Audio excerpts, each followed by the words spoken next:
자, 안녕하세요. 인사드릴게요. 이번에 재정학을 같이 공부하게 된 장성구라고 합니다. 반갑습니다. 네. 그 첫날에는 제가 따로 뭐 수업을 길게 하진 않고요. OT성으로 간단하게 수업을 어떻게 진행할 것이고요. 뭐 교재는 뭐고 어떻게 평가할 것인가 뭐 그런 것들만 설명드리도록 할게요. 자, 우리가 이번 학기에 과목이 재정학이다 이렇게 되어 있어요. 근데 교재는 이걸로 할 거예요. 이걸로 뒤에 문 좀 닫아 주실래요? 네.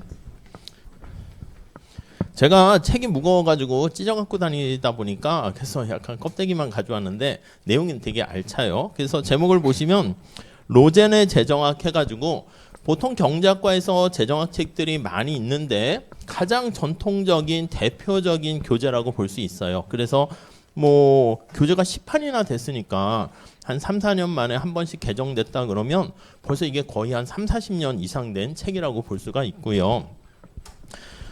제목을 영어로 번역을 하게 되면 Public Finance다 이렇게 얘기합니다. 이렇게요. 그래서 이제 번역을 퍼블릭 하면은 이게 이제 공공의 그렇게 번역하긴 하는데 우리가 그 미시나 것이나 경제학을 배웠을 때 뭐 여러 가지 경제 활동들을 배우는데요. 개별 경제 주체들에 대해서 관심을 갖고 배우죠. 보통은 소비자가 어떤 행동을 하는지, 생산자가 어떤 행동을 하는지 알아서들 그냥 시장에서 계약을 체결하고 거래를 하세요. 교환을 통해서 뭔가 이득이 있으니까 둘 다 거래에 참여하겠죠. 근데 때로는 뭔가 잘못되거나 아쉬울 때가 있어서 정부가 여기에 개입을 해서 활동을 하게 됩니다. 자, 그래서 이제 정부의 역할이 거시적으로 크게 볼 수도 있긴 하지만 우리의 관심사는 경제 주체를 정부에 국한해서요. 정부의 경제 활동 이거에 대해서 다룬다. 이렇게 보시면 되겠습니다. 오케이. 자, 여기서 퍼블릭이라는 게 정부다. 주체를 이렇게 보시면 되겠고요. 파이낸스다라고 하면은 이게 뭐예요? 금융 이렇게 표현을 하는데 금이 이제 돈 아니겠습니까? 융이 융통한다는 거. 그러니까 자금, 돈이 어떻게 들어와서 어떻게 나가는가. 네, 그걸 보는 거죠. 그러니까 정부의 경제 활동은 바로 뭔데요? 그러면 이거. 정부도 이제 민간하고 마찬가지로 요 경제의 이 시장 전체 국가 경제에 뭔가 활동을 하게 되면 뭔가 돈을 써야 돼. 그걸 G라고 많이 쓸 거예요. 정부 지출 이렇게요. 정부의 역할 관련해서 우리가 배울 텐데요. 근데 문제는 뭐냐면 정부 지출을 하기 위해서는 돈이 필요하잖아요. 뭐 공공재나 외부성을 치유한다거나 아니면 또 공평성을 위해서 개입하게 되는데 돈이 필요하죠. 재원은 어떻게 마련할 거야? 보통은 이제 텍스를 통해 가지고 마련하는 게 일반적이고요. 빌리기도 합니다. 국채를 발행해서 재원을 조달하기도 하겠죠. 자, 여기서 정리를 하게 되면 정부의 이렇게 재원을 어떻게 조달을 하고 그리고 어떻게 쓸 것인가 이거에 대해서 다루는 게 재정학이다. 이렇게 보시면 되겠어요. 뭐 별거 없습니다. 자, 뭐 이 정도 내용을 볼 건데 교재는 요 책 순서대로 요걸 따라서 볼게요. 제가 생각할 때는 좋은 책을 잘 선정해서 여러분들 정도의 수준이 되면 책에 있는 내용들을요 골고루 하나하나 살펴보시고 음미하시게 되면 뭐 한 학기 동안 재정학에 대해서 충분히 좋은 시간을 보내는 게 아닌가 하는 생각이 들고요. 이 책의 장점은 내용이 뭐 그렇게 어렵거나 그렇진 않아요. 좀 수식적인 측면은 뒤에 보론으로 이렇게 부록으로 집어넣기도 했고요. 그리고 앞에 역자 서문에도 나와 있는데 괜찮은 공부를 더 하고 싶은 사람도 있지 않겠습니까? 나는 대학원을 생각한다거나 공부를 더 깊이 있게 하고 싶다 하시는 분들은 재정학은 이제 뭐 대학원 같은 데 가보면요 이렇게 교재를 쓰진 않고요. 당연히 논문 같은 거를 많이 보거든요.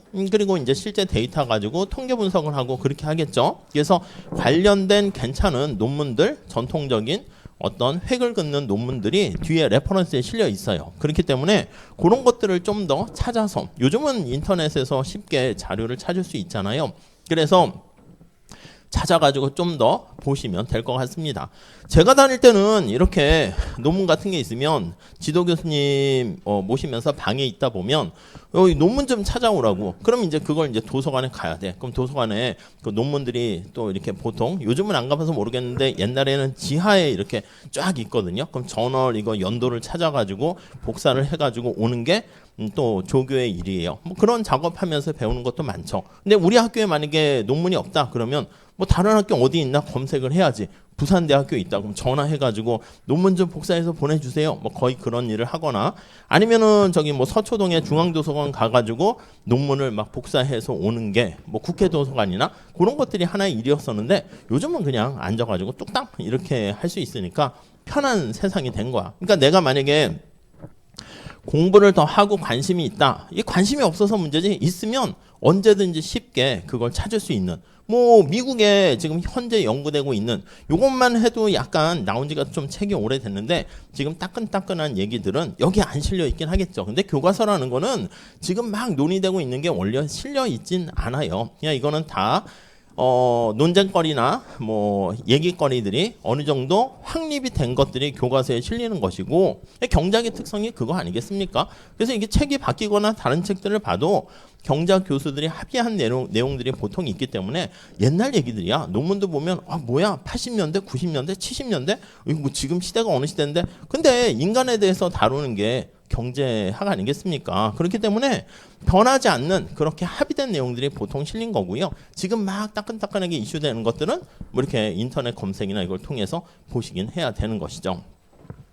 경영학과는 약간 그렇게 다르죠. 경영학은 나름대로 경영학도 원론이 있긴 하지만 거기는 지금 AI 시대에 따끈따끈하게 변하는 거에 실시간으로 하지 않으면 그럼 기업이 생존할 수가 없게 되잖아. 그러니까 약간 경제학과 좀 다른 측면이 있어요.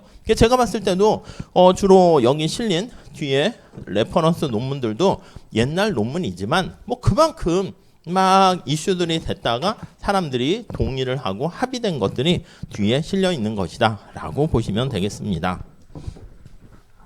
그래서 정리를 하면 책 괜찮은 책이니까 그리고 제가 이 뒤에도 수업을 하는데 조금 더 최신에 가까운 게 이제 그루버 교수님의 재정학 그 두 권이 약간 재정학의 바이블인데 그 정도 좀 다른 책으로 하는데 이 책 괜찮으니까 좀 보시면 좋을 것 같고요.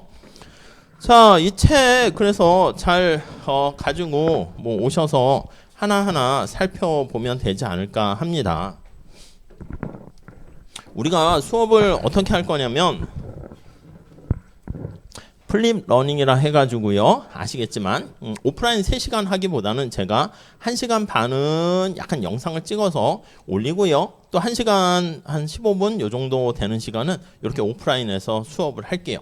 그게 약간 학교마다 다르긴 한데요. 우리 학교 같은 경우에는 코로나 이전부터 그런 걸 준비를 잘 해가지고요.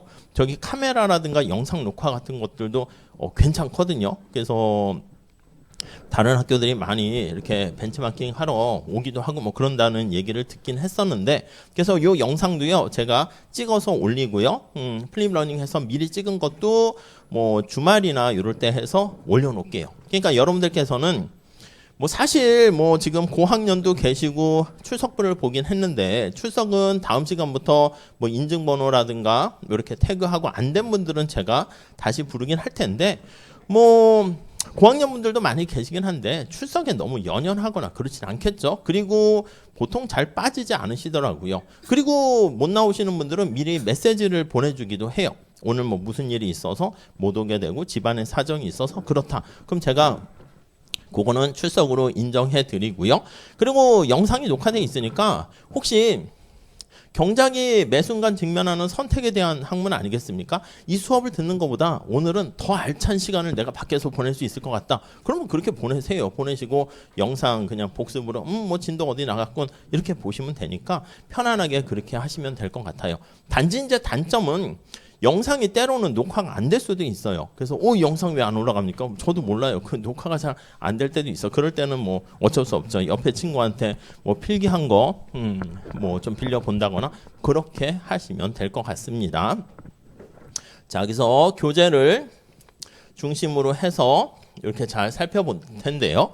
이 교재 특징을 보면 이 저자 서문 여러분 없는 분들이 많이 계시길 텐데 첫 번째 줄에 뭐라고 돼 있냐면 영국의 유명한 철학자이자 경제학자 뭐 수학자 중에 한 분이 러셀이라는 학자가 있어요. 당대 뭐 최고의 유명하신 분인데 버틀란트 러셀이 변화와 발전은 서로 구분되는 별개의 것이다. 그래서 뭐라고 했냐면 변화와 발전은 뭐 수업은 이렇게 할 거예요. 사실 저도 좀 편하게 하는 게 이 책에 대한 PPT 같은 게 원래 출판사에서 준 게 있고 뭐 PPT도 AI를 돌리게 되면 좀 금방 만들고 하는 것도 있는데 그래서 여기다 PPT로 이렇게 하면 편하긴 한데 개인적인 생각은 아직까지 올드해서 그런지 모르겠지만 이 교과서를 하나 정해 가지고요 차분히 행간의 내용을 보시면서 고민을 하시는 게 여러분들이 좀 제대로 내용을 파악하는 게 아닌가 하는 생각이 들어요. 그리고 이제 PPT 같은 경우는 이제 그걸 다 한 다음에 혹시나 뭐 요약 정리할 때 이런 거 있었죠? 할 때는 좀 좋긴 해요. 그래서 좀 약간 올드하지만 이렇게 판서하면서 할 테니까 여러분들은 뭐 필기를 따라 하셔도 되고 안 하셔도 상관없습니다. 그거는 편한 대로 하시고 책 내용을 보시면 되지 않을까 해요. 아무튼 거기 보시면 변화와 발전은 서로 구분되는 별개의 것인데 그러면 이 책이 오랜만에 교재가 개정이 됐습니다. 그럼 뭐라고 써야 될까요? 이 책은 기존과 다른 변화가 있었다. 이렇게 얘기하면 조금 발전을 못할 수 있으니까 재밌게 썼습니다. 뭐라고 썼냐면 재정학 분야의 발전을 반영하는 변화를 책에 반영했다. 그러니까 발전과 변화라는 말을 다 집어넣고 있네요. 자, 근데 우리가 요 재정학이라는 것도 경제학의 분석 방법을 사용하는 거 아니겠습니까? 그래서 거기 두 번째 줄, 세 번째 줄 보시면 경제학의 도구를 사용합니다. 경제학의 도구. 우리가 이 경제학의 도구 방법과 관련해서는요. 1장, 2장, 3장 그 앞부분에 내용이 나와 있어요. 자, 근데 거기 밑에 보면 경제학의 방법 중에서 가장 기본적인 게 이제 이론적인 접근 방법 요걸 볼 거고요. 그다음 실증적인 접근 방법 이렇게. 근데 재정학이라는 것은 정부의 역할 중에서 경제 활동에 참여를 하는 것이다 보니까 뭔가 제도적인 측면도 사실은 현실에선 되게 중요하긴 합니다. 이 제도를 어떻게 운영하는가 정책적인 측면에서요. 그래서 이 세 가지에 대해서 이 책에서도 접근을 한다 이렇게 나와 있고요. 그리고 세 번째 줄에 뭐라 그랬냐면 지금 요거 말씀을 드린 것처럼 정부의 경제 활동이 재정학이다 이렇게 말씀드렸는데 거기 세 번째 줄 책 나중에 한번 보세요. 정부의 재정 지출과 조세 정책. 그래서 요거야 조세 정책 하나의 큰 토픽. 정부의 지출 관련된 게 하나의 큰 토픽이다. 이렇게 보시면 되겠습니다. 자, 근데 이 실증적인 분석 방법에서는요. 예전에는 뭔가 데이터를 가지고 분석하는 것도 있는데 정부의 정책 효과에 대해서 민간 부분이 어떻게 반응할지 그거 사실 예측하기가 쉽진 않잖아요. 그래서 때로는 실험을 하기도 합니다. 어려운 거지만 실험적인 접근 방법을 사용하거나 아니면 거기 뭐라고 돼 있냐면 준실험적인 그러니까 실험에 거의 준하는 그런 방법을 실험적인 기법을 가지고 적용을 하고 분석한다. 뭐 그런 얘기들 뭐 중간중간에 조금씩 나오게 될 겁니다. 뭐 그 정도 얘기를 하고 있어요.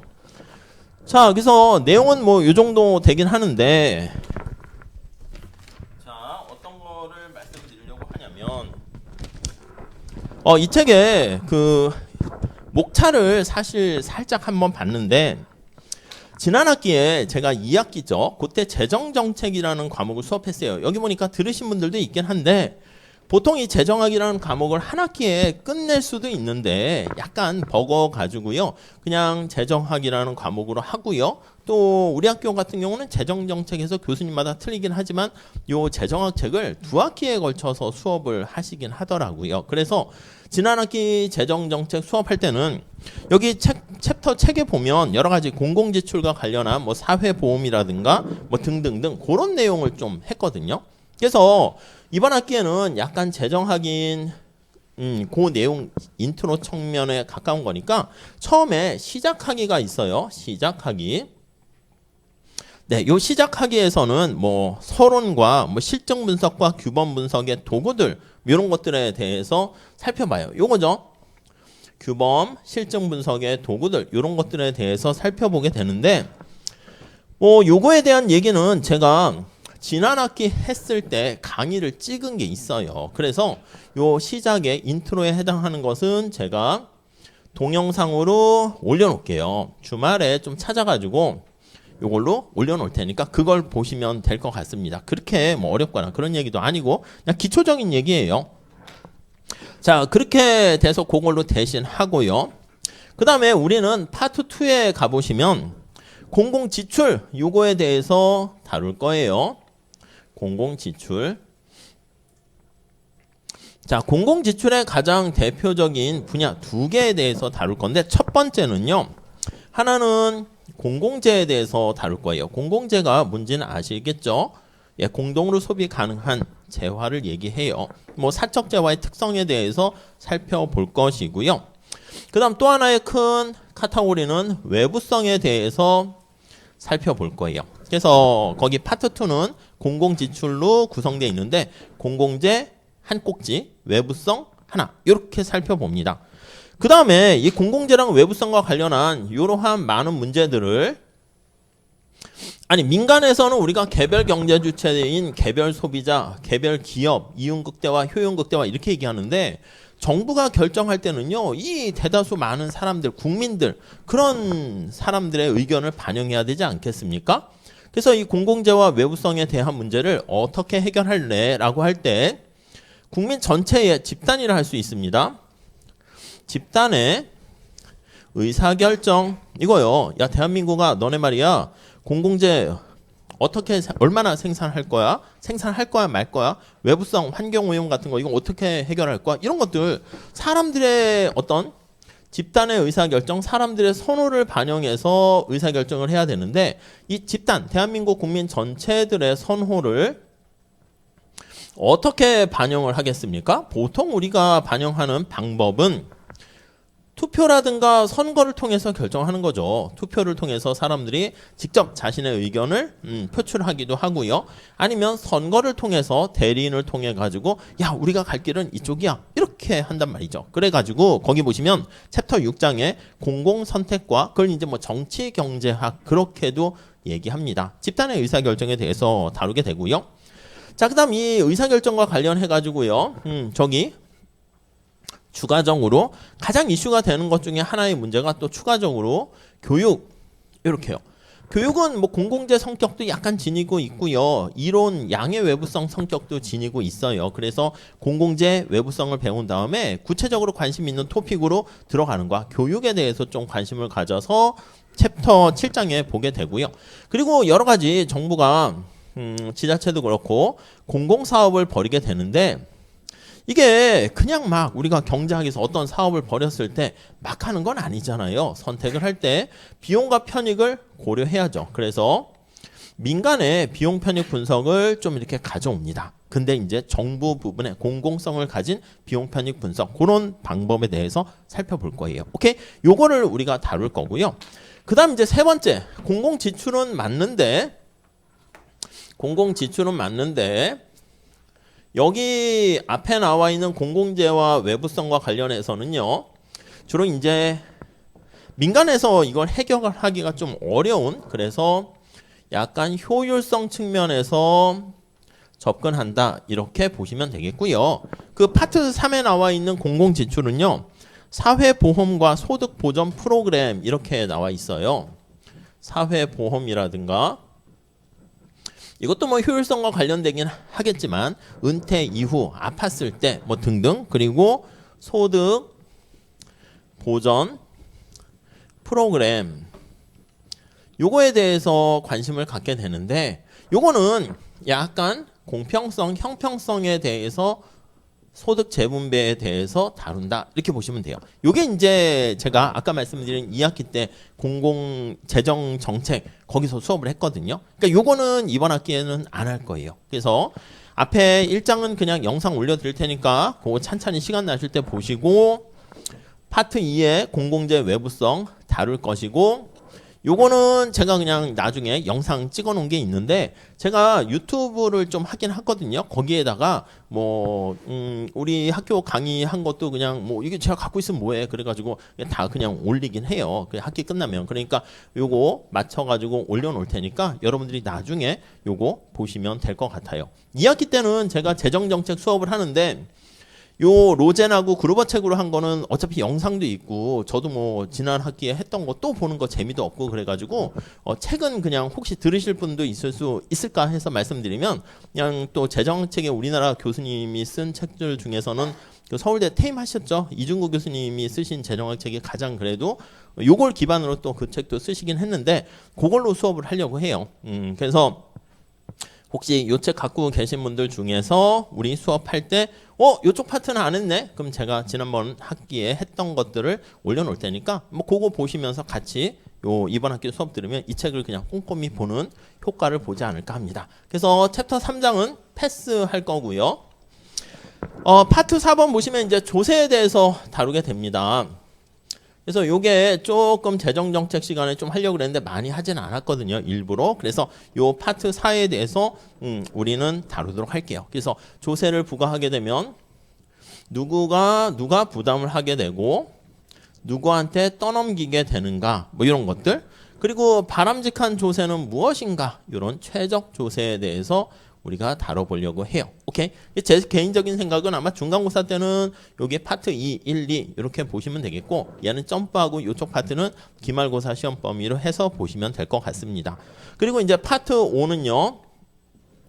파트 4는 일반적인 조세 이론에 대해서 다뤘다라고 하면 여기 파트 5는 약간 뭐라고 할까? 제목은 그렇게 돼 있지 않은데 개별 조세 이론 요거에 대해서 다루게 될 거예요. 그래서 뭐 소득세는 어떻고 부가세 어떻고 법인세 어떻고 그런 얘기들 할 거예요. 그리고 조세를 부과하게 되면 거기 나와 있는 것처럼 뭐 소비와 자산 등등등 개인의 경제 활동 뭐 이런 것들 살짝 보면 소득세 그리고 부가세, 밸류 에디드 텍스 그리고 법인세 이런 것들에 대해서 다루게 되고요.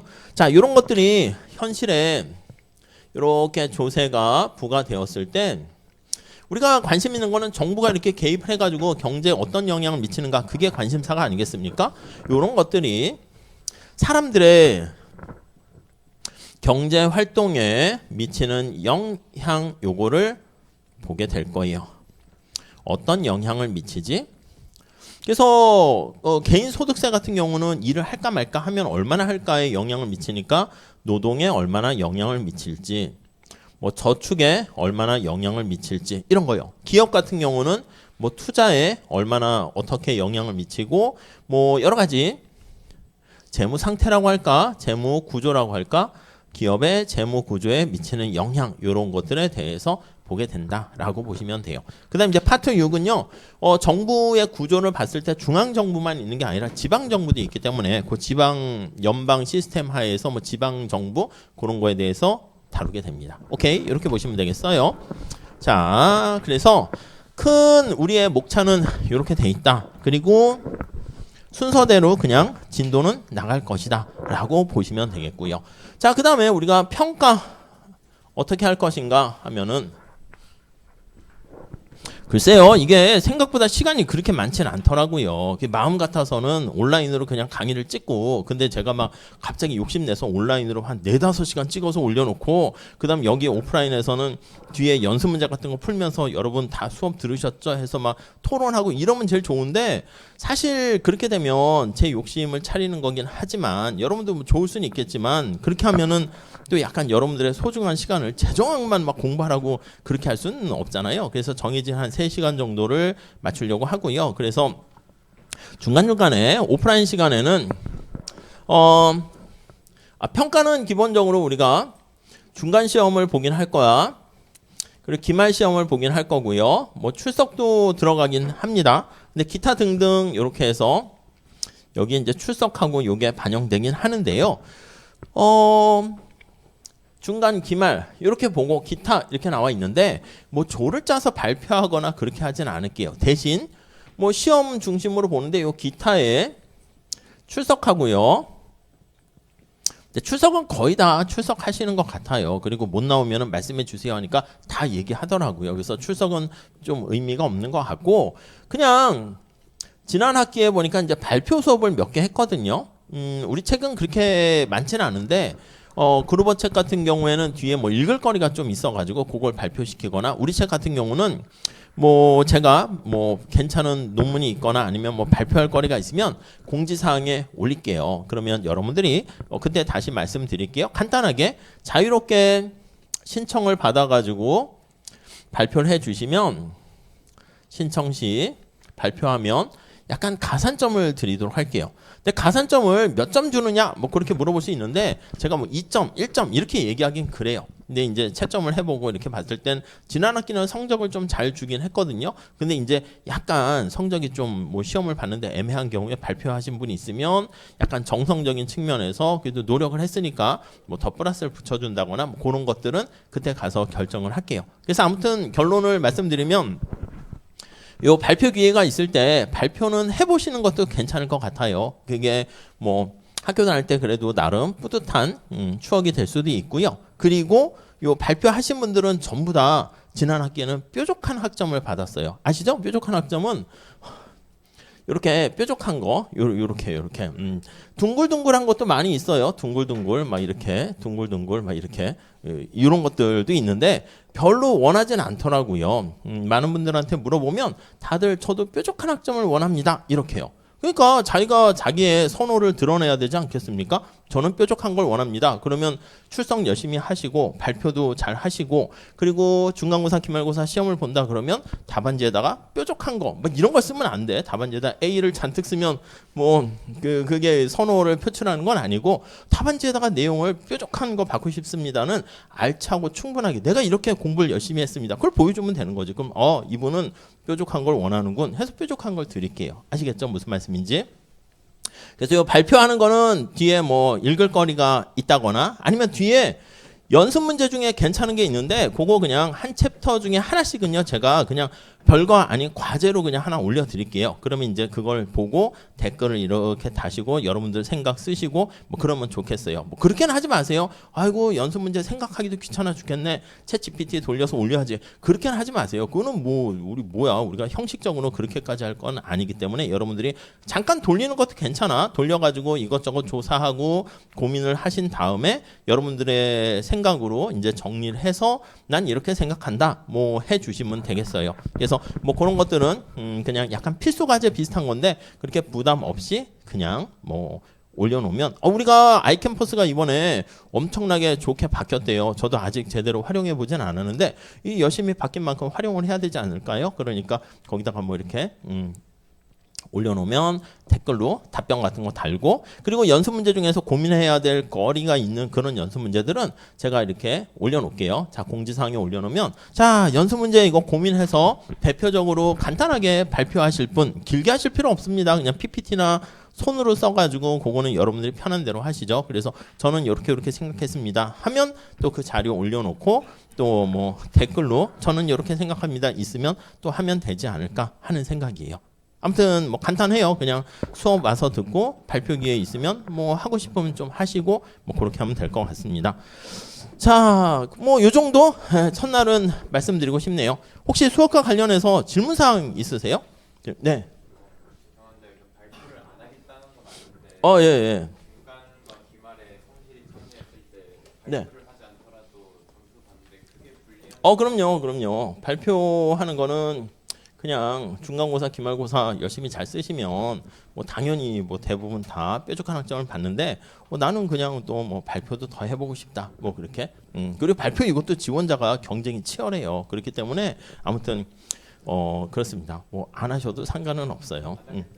그렇죠. 하겠다는 알았어요. 네. 네, 또 다른 질문 있으세요?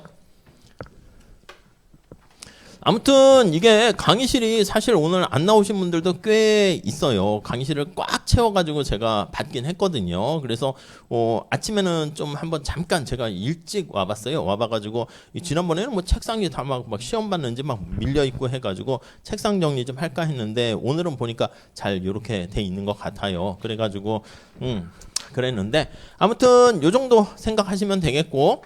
정리를 하면 여기 앞에 챕터 1, 2, 3장에 해당하는 내용은 제가 주말에 올려놓을게요. 그래서 원래는 취지는 그거야. 플립러닝 같은 경우는 영상으로 올려놓고요. 그 다음에 이제 오프라인 시간에는 연습 문제라든가 아니면 등등등 해서 질의응답하고 뭐 이렇게 하는 건데 1시간 반 갖고는 너무 진도를 한 학기 나가기가 좀 그런 것 같고요. 아는 교수님이 그래서 수업은 영상으로 하고 질의응답을 오프라인 하고 이 오프라인 수업은 질의응답이니까 질문 없는 분들은 안 오셔도 됩니다. 했더니 어떻게 되냐면 다 안 와.